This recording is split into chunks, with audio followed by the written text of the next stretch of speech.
नमस्कार, माझं नाव समृद्धी विश्वनाथ निंबलवार.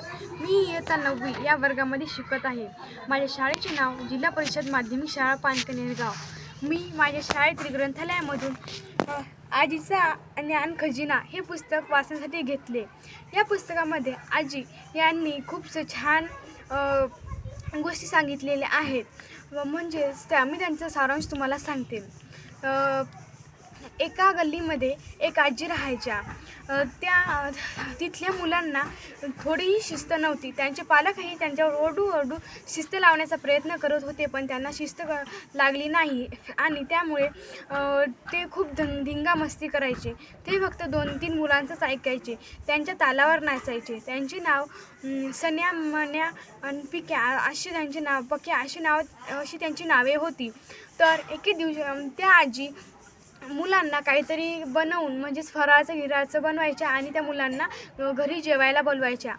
असेच एका दिवशी त्या आजीने त्यांना रविवारचं घरी फराळाचं करायला बोलवलं आणि त्या आजी म्हणायच्या की मुलांना पटवायचं म्हणजेच की त्यांच्या पोटातून त्यांच्या मनाकडे जाण्याचा रस्ता शोधायचा. त्यामुळे त्यांनी त्यांना जेवायला दिलं आणि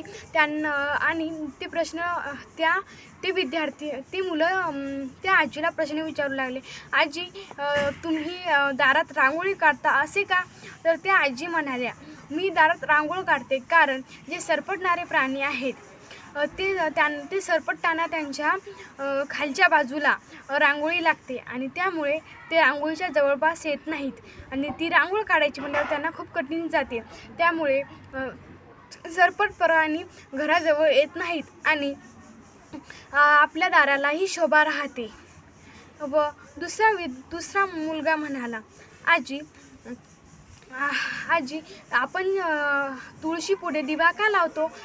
तुळस हा देव आहे का? तेव्हा आजी म्हणाल्या, अरे तुळस ही विष्णूला खूप प्रिय आहे आणि विष्णू हा देव आहे, त्यामुळे तुळसही देवासारखीच आहे. तर तो म्हणाला, तुळशीपाशी दिवा का लावायचा? तर आजी म्हणाल्या, प्रकाशाने तुळशीजवळच्या प्रकाशाने कोणतेही डास किडे मुंग्या जवळपास येत नाहीत आणि ते आपल्या घरातही शिरत नाहीत व आपल्याला त्या दिव्यामुळे प्रकाशही मिळतो.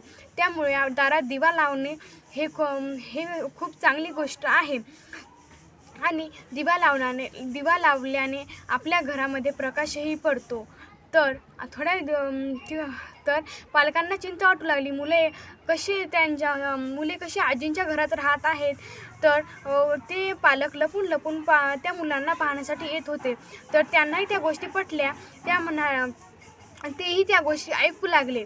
तर आजी म्हणाल्या, आता जा, आता खूप वेळ झाली आहे, तुम्ही किती वेळचे इथेच बसलेले आहात. त्यामुळे तुमचे आई वडील तुमची वाट पाहत असतील आणि त्यांना चिंता पण वाटत असेल, तुम्ही इतका वेळ इथे कसे बसले आहात. त्यामुळे तुम्ही लवकरात लवकर घरी जा. आपण पुढच्या रविवारी कंदिलाच्या उजेडात जेवण करूयात.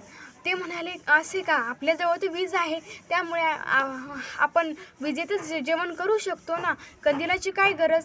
तर आजी म्हणाल्या, वर्षातून कमीत कमी एकदा तरी कंदिलाच्या प्रकाशात जेवण करायला हवे.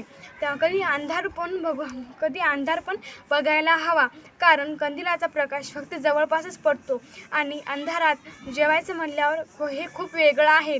त्यामुळे आपण वर्षातून कमीत कमी एकदा तरी कंदिलाच्या उजेडात जेवायला हवे आणि हे खूप चांगले आहे. हे सर्व गोष्टी त्यांचे पालकसुद्धा पाहत होते आणि त्यांनासुद्धा हे आवडले की कंदिलाच्या उजेडात जेवणं. व तिकडून पालकांचा आवाज आला की आम्हीसुद्धा आजी तुमच्यासोबतच कंदिलाच्या उजेडात जेवण करू. तेवढ्यात एक मुलगा म्हणाला, कंदील डिनर, आणि सर्व मुलं हसले व तेही म्हणू लागले कंदील डिनर. आणि त्यांचे पालक म्हणू लागले, आजपासून तुमची आजी ही यमुना आजी, आणि मुलंही म्हणू लागले, आजपासून आमची आजी ही यमुना आजी.